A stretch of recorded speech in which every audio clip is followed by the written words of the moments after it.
রাষ্ট্রীয় সফরে চীনের বেজিং এর চাওমিন রেল স্টেশনে লাল গালিচা সংবর্ধনা দেওয়া হয়েছে প্রধানমন্ত্রী তারেক রহমানকে।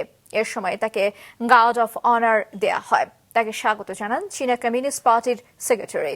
এদিন সকালে ওয়ার্ল্ড ইকোনমিক ফোরামের সম্মেলনে যোগ দেন প্রধানমন্ত্রী।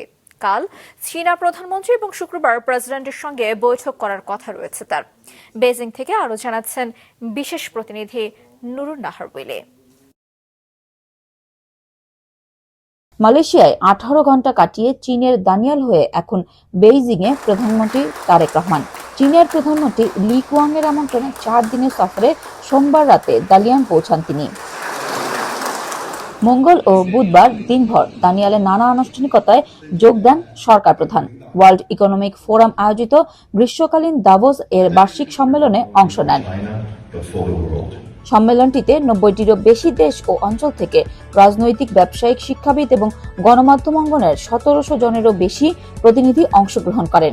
সাইডলাইন বৈঠকে কাজাকিস্তান সহ বিভিন্ন দেশের সরকার প্রধানের সঙ্গে বৈঠক করেন প্রধানমন্ত্রী।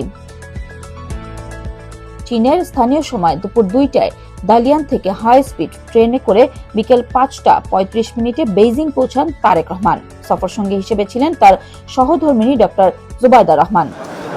বেইজিং পৌঁছালে তাকে লাল গালিচা সম্বর্ধনা দেওয়া হয়, সাথে ফুল দিয়ে বরণ করে নেওয়া হয়। প্রধানমন্ত্রী তারেক রহমানের রাষ্ট্রীয় সফরের আনুষ্ঠানিক কর্মসূচি শুরু হবে আগামীকাল সকাল থেকে। বেইজিং এর গ্রেট হলে বাংলাদেশের প্রধানমন্ত্রীকে আনুষ্ঠানিকভাবে অভ্যর্থনা জানাবেন চীনের প্রধানমন্ত্রী লি কুয়াং।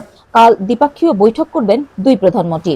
এছাড়াও প্রেসিডেন্ট শি জিনপিংয়ের সাথে সৌজন্য সাক্ষাৎ করবেন প্রধানমন্ত্রী তারেক রহমান। এই সফরে 15টির বেশি সমঝোতা স্মারক ও চুক্তি হওয়ার কথা রয়েছে।